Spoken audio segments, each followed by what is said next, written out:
Olá para você que está aí nos acompanhando em todas as plataformas de áudio ou de vídeo. Estamos iniciando mais um episódio do nosso podcast Conecta, Conexões que Transformam.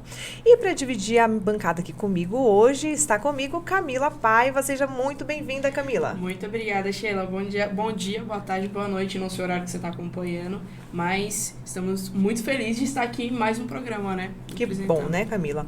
E sem mais delongas, vamos logo para o nosso tema de hoje. O tema que a gente vai tratar hoje aqui é um tema muito interessante, né? Principalmente para você aí que está querendo produzir conteúdo para a internet, para você saber, para você ficar ligadinho o que você pode e o que você não pode. Porque a gente vai falar hoje sobre direitos autorais e direito do entretenimento. Porque você tá achando que é bagunça? Não é não, né, Camila? Com certeza, principalmente agora que a gente tá tanto nessa parte de redes sociais e o pessoal tá o tempo todo produzindo conteúdo, é mais do que importante você saber o que você pode ou não pode fazer. Exatamente. Bom, e aqui para nos orientar melhor a respeito desse tema, nós chamamos ela, que é formada em Direito pela FADISP. Ela atua nas áreas do direito civil, consumidor, família e sucessões, no direito legislativo, iniciativa e acompanhamento de projetos. Ela é especializada em Direito do Entretenimento pela Escola OAB de São Paulo, Direito Eleitoral, Direito Processual Civil, Direito Municipal e com pós em Psicologia Judiciária e Direito Constitucional Aplicado. Senhoras e senhores, com vocês, doutora Mirani Aparecida da Silva, ou, como ela já disse aqui, Mira. Muito obrigada pela sua presença hoje. Obrigada por ter vindo hoje, Mira. Boa tarde aí, obrigada a você, Sheila, a você, Camila, e a todos aí que estão nos ouvindo, ao todo o pessoal da FMU, FIAM, FAAM. Obrigada aí por me participar nesse podcast, que acredito que vai ser aí um sucesso. Com certeza, e ainda mais para falar de um assunto que às vezes causa aí algumas polêmicas, não é mesmo? Sim, sim.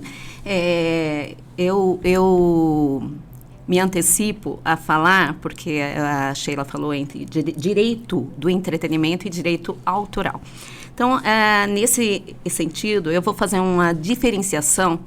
O direito autoral é um ramo do direito do entretenimento, né? Então, a gente vai falar especificamente do direito autoral. O direito do entretenimento, ele engloba outros direitos que, como o próprio nome já diz, ele entretém, né? Dentro desse entretenimento, a gente pode falar direito esportivo, o jornalismo, a moda, né?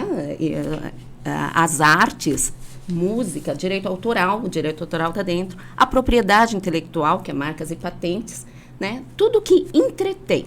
E uma informação assim interessante é que o direito desse entretenimento, ele não é um direito só, ele tem vários, ele está abaixo da indústria bélica. A indústria bélica é a indústria de direito, né? O direito bélico é um dos direitos mais, um dos principais direitos, né? O que dá monetariamente falando. Uhum. E a indústria do entretenimento é o segundo, ele só perde para a indústria bélica, para você ver como que é, né? O marketing, né?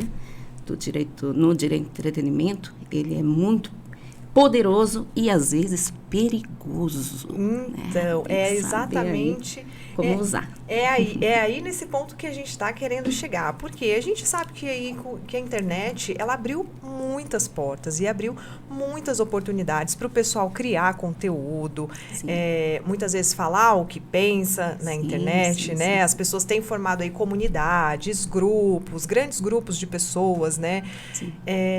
Então a gente trouxe esse tema para dar uma luz aí para quem está começando a produzir conteúdo, para quem até já produz, para saber o que ele pode, o que ele não pode, o que é direito dele, o que é um dever dele também, né? Então, por isso que a gente está tratando desse assunto hoje, né, Camila? Camila, mais do que ninguém, pode falar disso, que a Camila agora acabou de se formar, né? Mais uma profissional aí para o mercado, tá cheia de... medo de estar entrando no mercado audiovisual fixo agora. Muito bom. Mas tá cheia de ideias na Com cabeça, certeza. Tem né? muitos projetos para esse ano de 2023. Opa. Vamos acompanhar aí a Camila para que ela tenha maior sucesso aí nessa carreira dela. Fantástico. Então, falando assim de direitos autorais, né?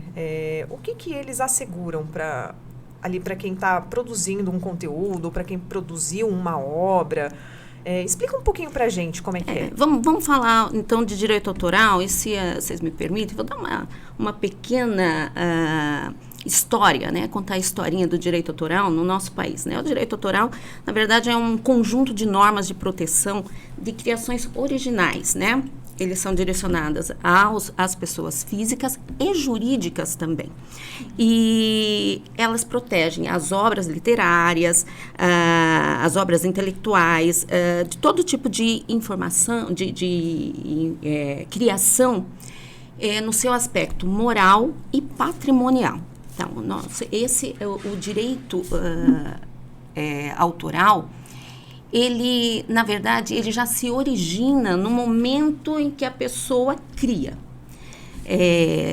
Fazendo aqui só um adendo na curiosidade, ideias não são protegidas, tá? Está no no artigo 8º da Lei do Direito Autoral, que é a Lei 9.610 de 98. Ideias não se protegem. Então, a pessoa que tem ideia, simplesmente teve uma ideia. Eu tive uma ideia. Essa ideia não tem proteção.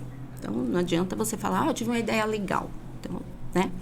E aí, vou contar... né, essa história da ideia. Né? Porque às vezes a pessoa fala, se você tem uma ideia sensacional, você vai ter que primeiro colocar no papel, registrar, não faz caladinho, né? Senão, se você tem um amigo, daquele amigo que conta pra torcida inteira do Corinthians, vai ficar ruim, né? Ou aquele amigo fura-olho, né? Que vai lá, você teve uma ideia? Peraí. Ideias não são protegidas. Mas então, vamos lá. O direito autoral, na verdade, ele nasceu na Convenção de Berna, na Suíça, em 1886. E o Brasil só se tornou signatário dessa convenção em 1922. Então, nesse tempo todo, o Brasil não seguia as ordens da Convenção de Berna. Aqui no Brasil, na verdade, ele nasceu com a Lei 498 de 1898, ela é chamada de Lei Medeiros e Albuquerque. Essa Lei Medeiros e Albuquerque é a lei que institui os primeiros cursos jurídicos no Brasil, que é aquele lá em Olinda e aqui em São Paulo. São as primeiras 2 escolas de cursos jurídicos no Brasil. E essa lei previa, no primeiro artigo dela, que os textos dos professores desses cursos jurídicos seriam protegidos por 10 anos, né? E por que 10 anos? Isso aí foi copiado do Código Criminal, que já previa punição a quem colocasse estampas, traduzisse textos de cidadãos brasileiros. Veja bem, foi bem claro, cidadãos brasileiros, no que veio aqui no Código Criminal de 1830, eles puniam as pessoas que colocassem, traduzissem texto de cidadãos brasileiros, né? E esses textos, eles poderiam ser utilizados em até 10 anos, mesmo depois que a pessoa morresse, mas se ela deixasse herdeiros. Se não deixasse herdeiros, os textos estavam livres, né? E aí, passando daí, eu fiz umas anotações aqui. Em 1890, o Código Criminal vai instituir o crime de contrafação. O que é uma contrafação? Uma contrafação é uma simulação, é um disfarce. Hoje ainda existe esse crime. Como que é uma contrafação, Mira? Contrafação é quando você quer vender alguma coisa, disfarçadamente você cria alguma simulação para parecer com alguma coisa já existente. Por exemplo, poderia usar os All Stars, que tem várias coisas por aí. Isso, exatamente. Você pode usar, sabe, aquela falsificação. A pessoa se engana, né? O consumidor seria assim, vai se enganar com aquele produto que ele é parecido com outro. Então, isso daí foi já instituído em 1890 no Código Criminal, o crime de contrafação para propriedade literária, artística, industrial e comercial. né? A Constituição de 1891, ela trouxe a proteção dos autores de obras literárias e artísticas, com direito exclusivo para reprodução na imprensa. Naquela época, a imprensa era em voga, né? Todo mundo precisava estar lendo as notícias. Então, os artistas, eles tinham direito de colocar os seus textos na imprensa. E, após a morte desses artistas literários, né? Que escreviam poemas, poesias dentro da imprensa, na imprensa, nos jornais da época, assim, eles morrendo, os herdeiros, se eles deixassem herdeiros, poderiam gozar desse direito ad eterno, né? Sim. Eternamente, não tinha tempo determinado. Aí veio o Código Civil de 1916, e ele colocou no artigo 48, inciso 3, o direito do autor como bem móvel. O que seria isso? É que quando surgisse a sucessão, esse bem também passaria para os seus herdeiros. E ele também dispôs que no artigo 178, parágrafo 10, inciso 8º, 5 anos para entrar com a ação civil por ofensa a esse direito que foi deixado, né, para eles, né? Aí veio, em 1961, na Convenção de Roma.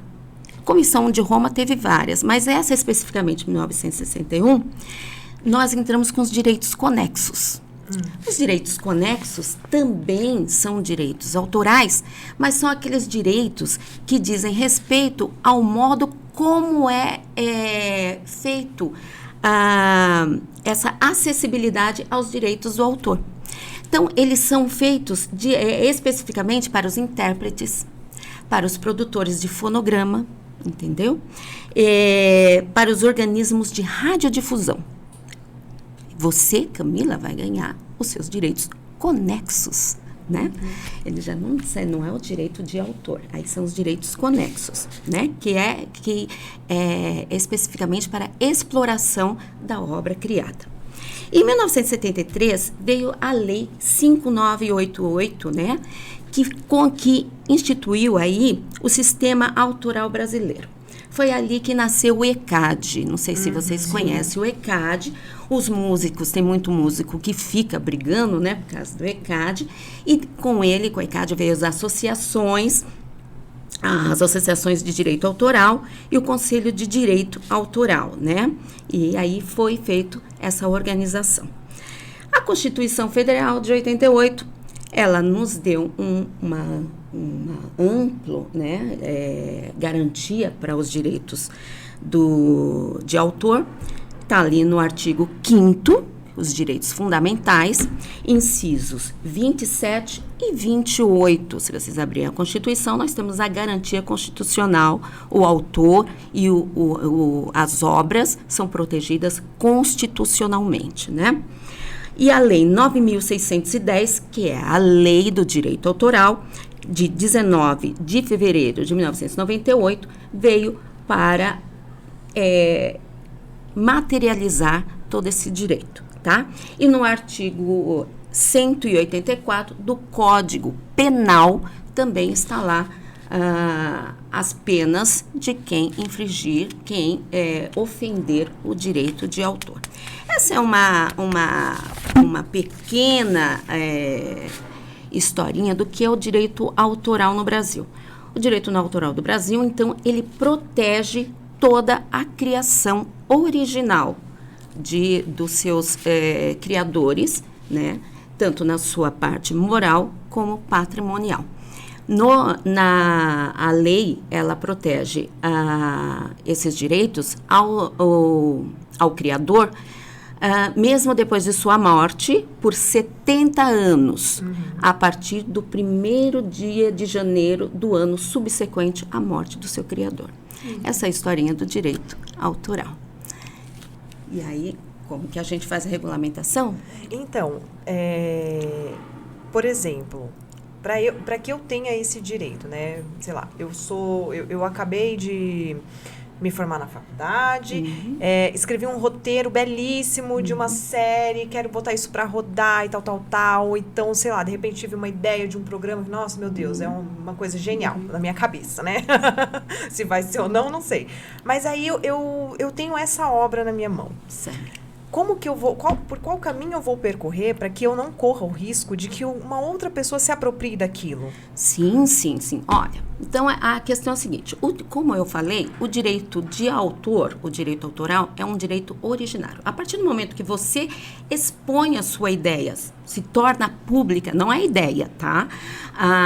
Ela escreveu o roteiro, que nem a Camila está falando aqui, eu fiz um texto, achei legal, e todo mundo ficou conhecendo. Todo mundo sabe que a Camila é autora. Então, ela tem já, originalmente falando, o direito autoral do autor dela. Mas aí, nós estamos numa sociedade que diz assim, sem registro, não tem propriedade, tá? É que nem você comprar uma casa. Se você não registra, você não é proprietário. Você apenas tem a posse desse bem. Então, é a mesma coisa. O direito de autor...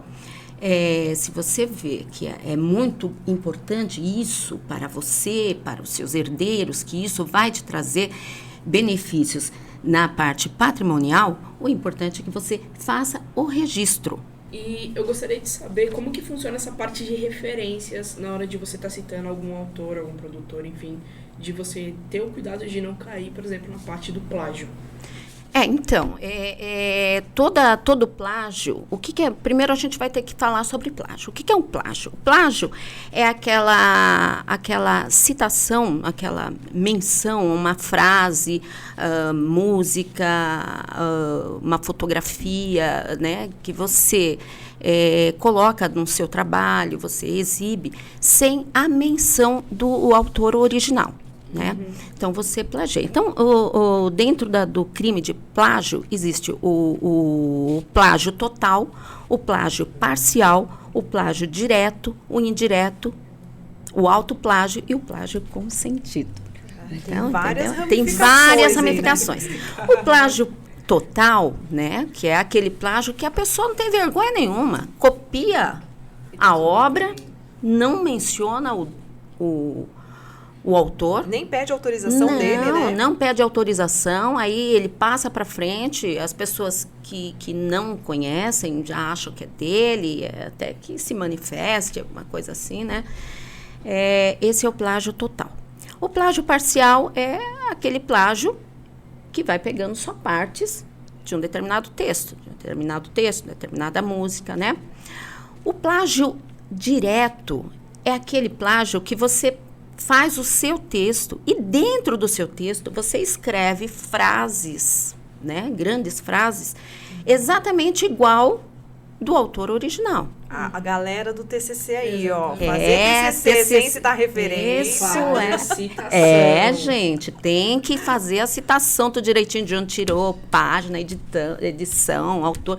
Isso não incorre no plágio, né? E o plágio indireto é aquele plágio que eu digo plágio sem vergonha, sabe? Que a pessoa vai escrever, aí ela vê uma frase bonita de outra pessoa, fala assim, nossa, isso é bonito, mas eu não posso escrever exatamente assim. Mas ela faz o mesmo sentido. Sabe, aquela pessoa que tem diz que é dela, mas na verdade ela está criando uma ideia em cima exatamente, ela escreve em outras palavras, mas com o mesmo sentido. Esse é o plágio. Esse é o plágio indireto.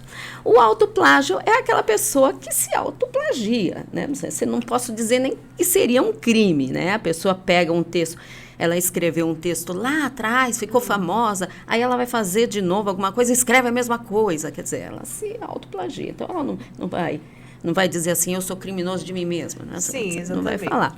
Mas também não fez nada de novo, Não. E existe também o plágio consentido. O plágio consentido você vai pedir autorização, fala assim, eu posso escrever exatamente igual? Pode, se for dada a autorização, tudo bem, não há plágio, né? O autor original não vai poder reclamar os direitos se ele sabe que foi feito aquilo sob a autorização dele, né?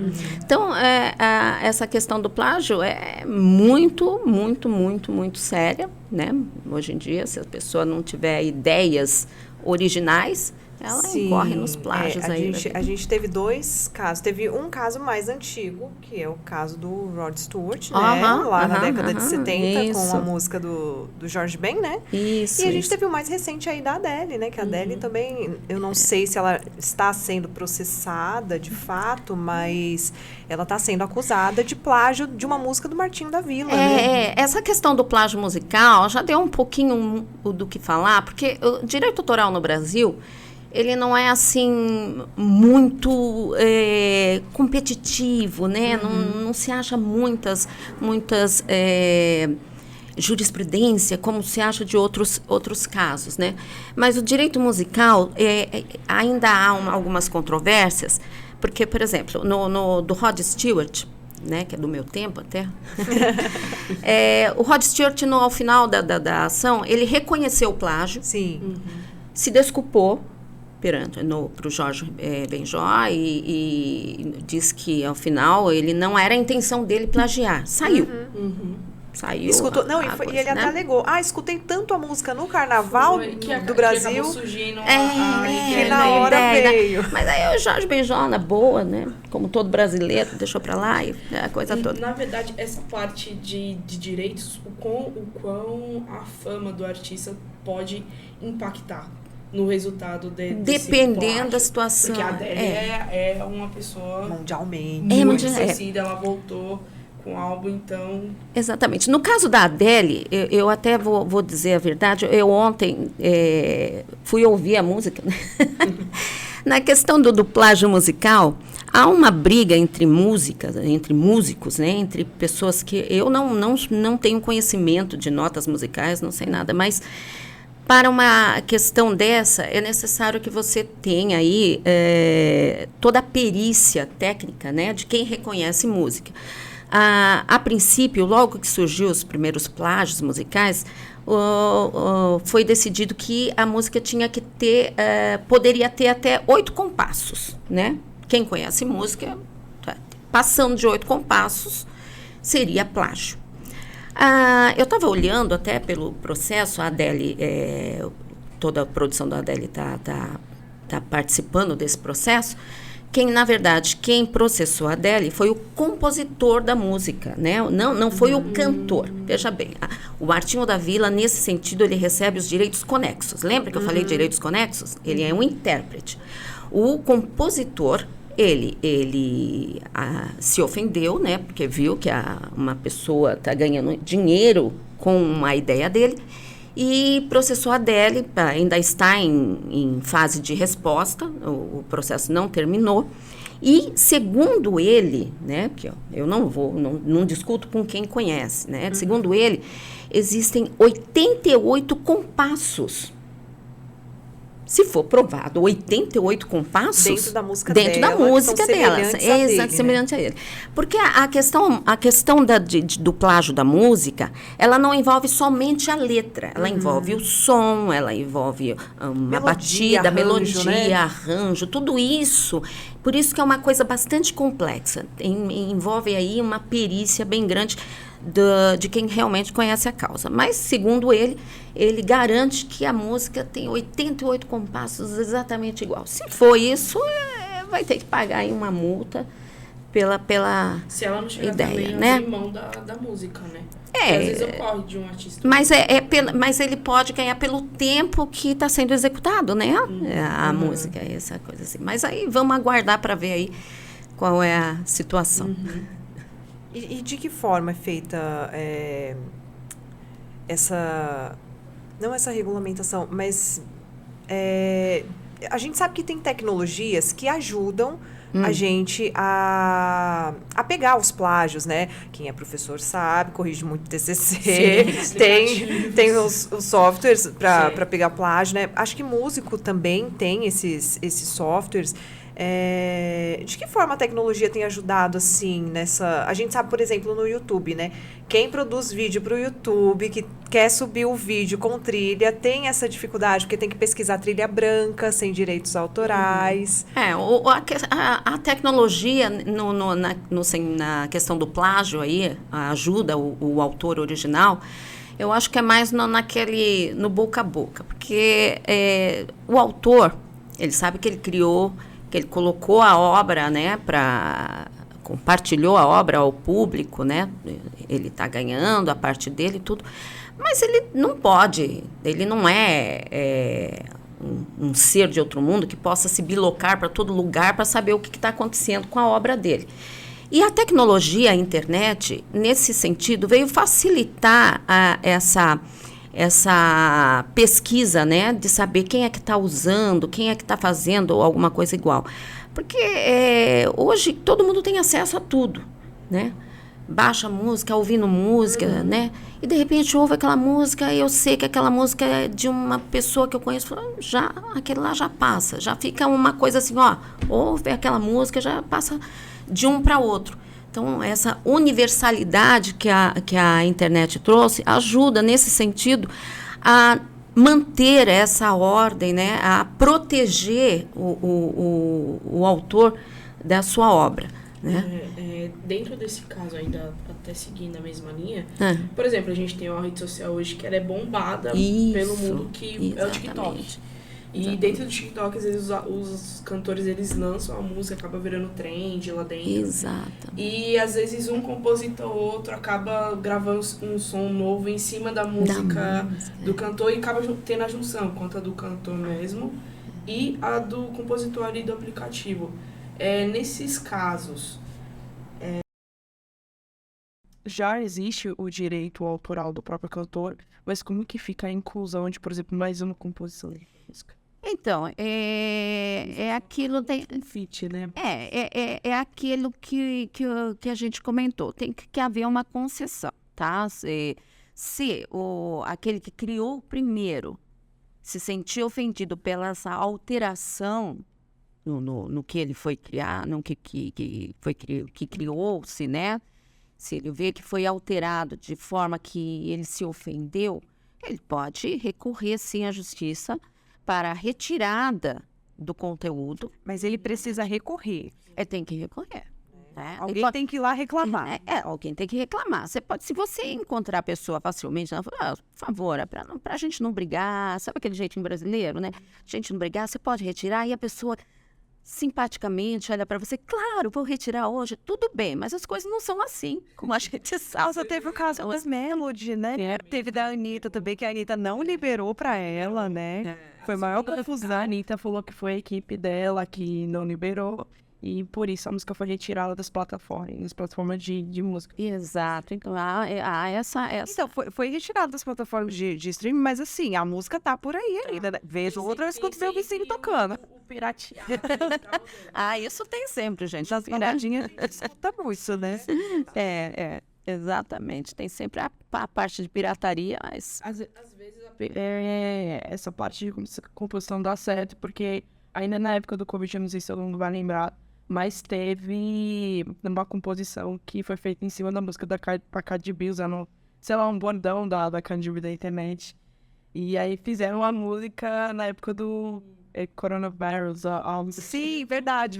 E a própria Cardi B acabou usando essa composição para arrecadação de fundos, para poder fazer doação. Então deu muito certo nessa época, né? Aí existe a questão das paródias, né? Existem paródias em cima de uma música, né? São outro tipo de criação. O direito autoral permite a paródia, diz que não haja ofensa à obra. É diferente, tá? Uma coisa é o plágio.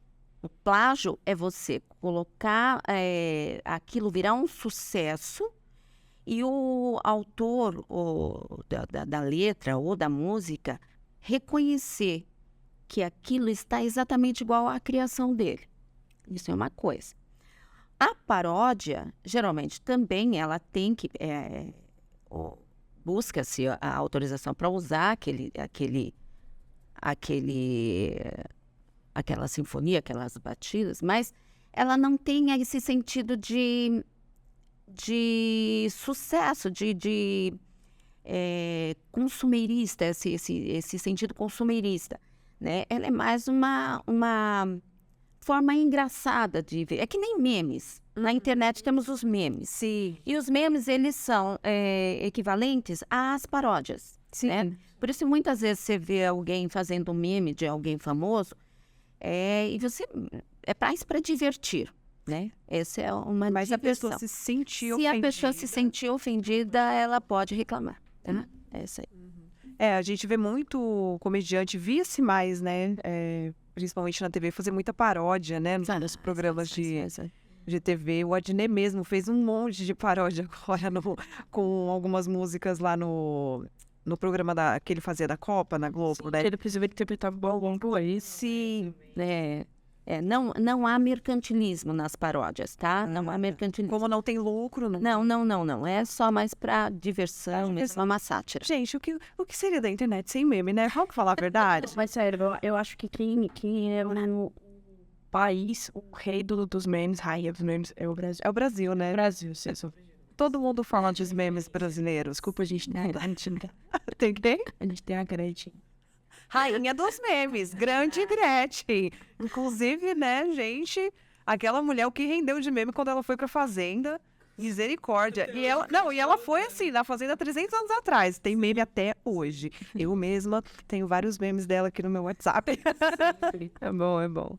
Mas assim, continuando, né, nesse assunto, que cuidado, então, que a gente tem que ter na hora da gente produzir um conteúdo, seja ele um roteiro, seja ele um texto, seja ele uma música, pra gente não cair nessas ciladas, né?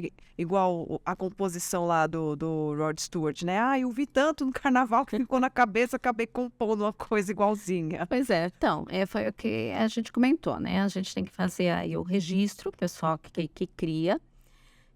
A regulamentação segue aí os termos do artigo 19 da Lei 9.610, que é a Lei do Direito Autoral, e essa proteção da copyright, ela estende o direito do autor até em 100 anos, né? Por isso que é bom registrar. E para registrar, eu trouxe até aqui uns exemplos. Quando você fizer alguma obra literária, tá? Uma obra literária e você quer um registro, já manda para a Biblioteca Nacional ou para a Câmara Brasileira de Livro. Acessa lá o site Biblioteca Nacional ou Câmara Brasileira de Livro. Lá tem todos os enunciados de como você fazer a regulamentação do seu texto, do seu livro, né? Para que você não incorra aí, né, nesse perigo de ser plagiado, né? Ou outra pessoa pegar a sua ideia antes de você fazer o registro. Mas é só para livro, por exemplo? Esse, na Câmara Brasileira de Livro, Biblioteca Nacional, é livro, tá? As músicas, você pode fazer o registro na Escola de Música da Universidade Federal do Rio de Janeiro, né? Música. A questão de arte, né? Quadros, esculturas, você vai fazer na Escola de Belas Artes, lá do Rio de Janeiro, também. Você pode fazer o registro. E tem os projetos arquitetônicos que são reconhecidos também na Lei de Direito Autoral, que devem ser registrados no Conselho Federal aí da categoria, Conselho Federal de Arquitetura e Engenharia, tá? Então, aquele pessoal que quer regularizar aí suas obras, devem buscar aí essas entidades, tá? E aproveitando, gente, é bom quem se interessa, portanto, a Camila, né? Porque agora é a nossa mais nova radialista, né? Radialista. Buscar aí, porque essa lei, a 9.610, de 98, ela foi feita antes desse boom da internet, né? E as coisas estão mudando cada dia mais. E se vocês abrirem lá o site da Câmara Federal, eu sei que muita gente não gosta de ficar olhando, mas é bom a gente participar nessa questão. Existem lá vários projetos, não de ter uma nova lei, mas de alteração da lei, justamente para acompanhar. Tem até aí o projeto, eu não sei o número, mas tem um projeto de lei que quer instituir até a questão do direito autoral dos blogueiros, né? Do pessoal que se sente favor, né? exatamente. Porque é o pessoal que cria ali o conteúdo digital, né? Sim, e a gente sabe que tem uma muito, regularização aí. tem muito blogueiro que realmente vai atrás de informação, estuda para poder passar exatamente. conteúdo, né? Então, está mudando aí. Infelizmente, nós não temos aí um histórico de projeto que é feito hoje e a lei já sai amanhã. Ele está aí correndo a alteração da lei desde 2007.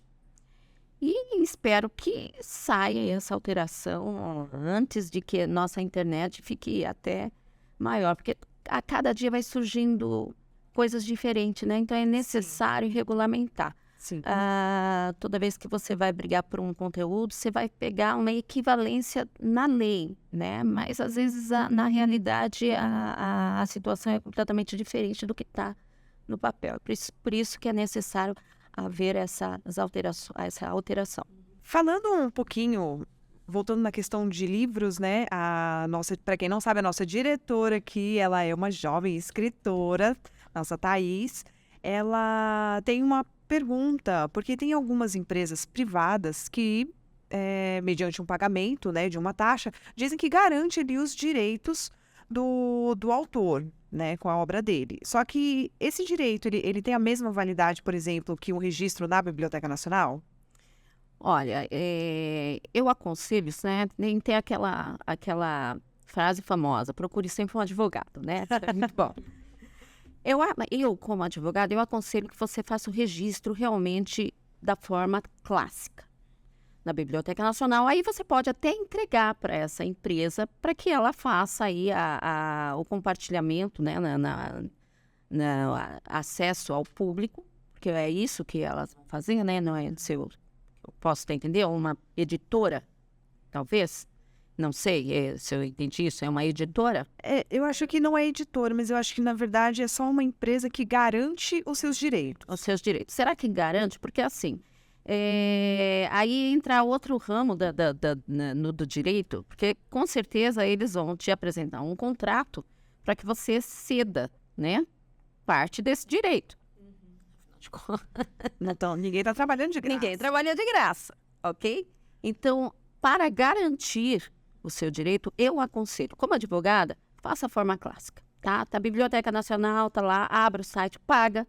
Não é um valor exorbitante para você fazer o registro. Vai, não sei quanto tempo, também não posso dizer para você qual é o tempo lá para sair o registro, mas eu aconselho que vocês façam antes de passar para alguma outra editora, pensar no sucesso do livro, né, que vai fazer o livro, sucesso do livro, que vocês façam o registro direitinho, né? Eu sou do tipo eu sou das antigas. Eu não confio em coisas assim muito fáceis. Isso com relação a obras, né? Mas eu queria falar também, assim, rapidamente, um pouquinho, sobre direitos de imagem, né? A gente teve outro caso aí, recente também, né? A microempresária Preta Lagbara, mãe do menino Ayo, de 4 anos, que teve o rosto dele tatuado aí num braço de uma pessoa qualquer que ela não conhecia. Na verdade, a tatuagem foi de uma foto tirada da internet, né? Então, o tatuador foi lá, fez a tatuagem exatamente o rosto do menino, né? Como que fica? Porque ela agora entrou com o processo, né? E aí ela tá procurando para saber quem foi essa pessoa tatuada que tá por aí andando com o rosto do filho dela. Né? Tá com o rosto tatuado, exato. Fica na situação. Exatamente. Isso aí, então, você, olha, na qualidade de advogado, eu vejo aí dois direitos. O direito de imagem, que vem do direito de personalidade, que não tem nada a ver com direito autoral, tá? E o direito autoral em si, que é a obra do tatuador, tá? Eu estava olhando até esse caso, né? Eu achei muito interessante. Me parece, porque assim, existe uma primeira etapa da situação. A foto da criança. Quem tirou a foto? Tem um fotógrafo. E, pela lei, todo fotógrafo sabe, né, que ele não pode chegar num lugar, né? Todo mundo sabe disso. Não pode chegar num lugar e tirar foto de alguém sem permissão. Exato. E pelo que foi falado, também eu não adentrei aos autos para ver como foi a situação, parece que esse fotógrafo, ele pediu a permissão da família.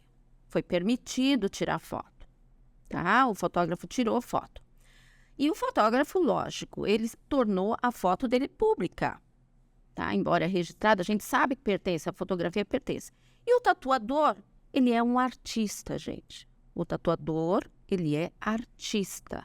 Então, ele fez a foto baseada na pequena... Ele fez a tatuagem, desculpa, corrigindo, baseada naquela foto. E ficou muito bonita.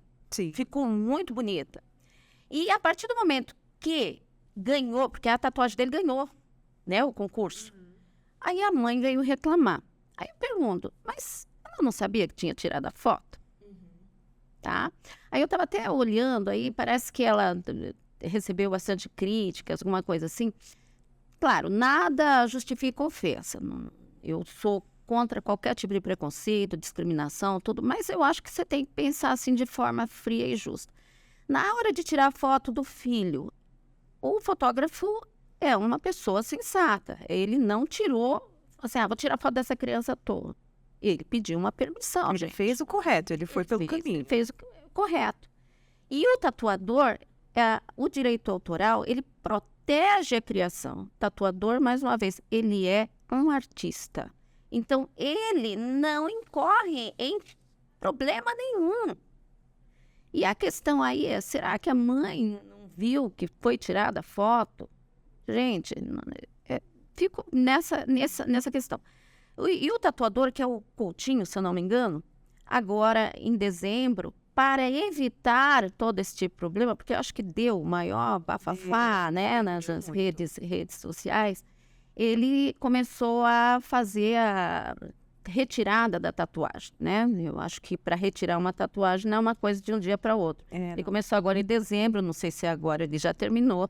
Ele falou que não quer saber das coisas. Ele não precisava, vou ser sincera. Como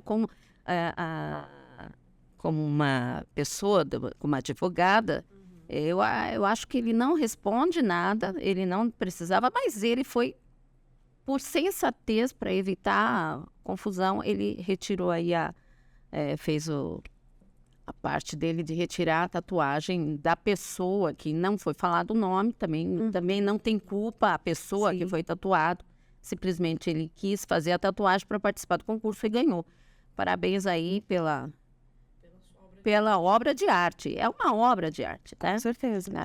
Nesse caso, por mais que ele não precisasse tirar a tatuagem e tudo mais, a mulher ter consentido essa foto, o fotógrafo em si, ele poderia recorrer, já que, por exemplo, a mãe do menino tinha autorizado, então, portanto, a fotografia se tornou posse do fotógrafo. Sim. Então, ele poderia... Então, a fotografia é de direito autoral do fotógrafo. Entendeu? Se quisesse, ele poderia. Exatamente. Aquela foto específica é do fotógrafo.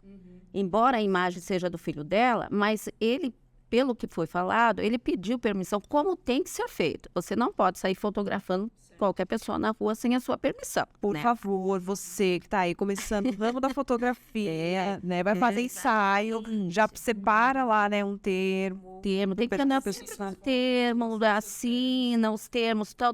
E esse fotógrafo tirou essa foto, ficou muito legal. A foto também, a foto é de direito autoral dele. E o tatuador, por sua vez, achou a foto bonita, estava na internet, fez, ganhou, e só depois a mãe foi reclamar. Então, você fica assim na dúvida. Houve uma cooperação entre artistas, né, entre fotógrafos. Exatamente. Mas a mãe psicou, provavelmente, talvez pelo hype que a tatuagem, o fato de ele ter ganhado, A repercussão, exatamente. Gente, olha, se eu visse alguém, me tatuasse a minha imagem e essa imagem ganhasse, nossa, eu ia ficar feliz. Super lisonjeada, né? A coisa, ela se torna falando de forma criminal, se aquela imagem ofender a imagem real, né? De repente, ele fizesse uma mudança no rosto, na feição da criança, alguma coisa assim. Aí ofender lá, alguma coisa, ou é um símbolo, alguma coisa assim. Mas estava ali ipsis litteris a fotografia, perfeita, bonita e, nossa, estava muito bom. Inclusive, tem muito tatuador que prefere não reproduzir, né? Ele usa, de repente, uma foto ali como uma inspiração, mas ele não reproduz ali ao pé da letra. Não, e você não consegue, a arte, por exemplo, você não consegue reproduzir. Você é o criador, mas você mesmo não consegue reproduzir a sua arte. É uma coisa tão fantástica né? a intuição do artista, a criação. Então não tem como você reproduzir, né? É isso aí. Então é isso, gente. Nosso programa de hoje está chegando ao fim. Que pena, tô... A gente estava conversando dentro, mas mais do que a gente já estava entrando. Mas você tem mais alguma pergunta, Camila? Não, acho que por enquanto, se tiver mais alguma dúvida, vai ser muita coisa para mim que estou começando agora realmente nessa carreira de produções. Exatamente. Agora, só para terminar, dicas para quem está começando a produzir conteúdo para não cair nessas armadilhas. Produtora audiovisual. Bom, primeiro de tudo, antes de qualquer coisa, procure um advogado especialista em direito autoral, né? Tenha sempre perto de você todos os conteúdos, o que você gostaria, né? E verifique se existe ali o registro fechado, né? Que é esse copyright, que a gente chama de registro fechado. Registro aberto é o direito autoral normal que a pessoa tem por publicar, mas não tem registro algum, né? E aí para que você possa criar maior garantia, protegendo todo o que você vai fazer, né?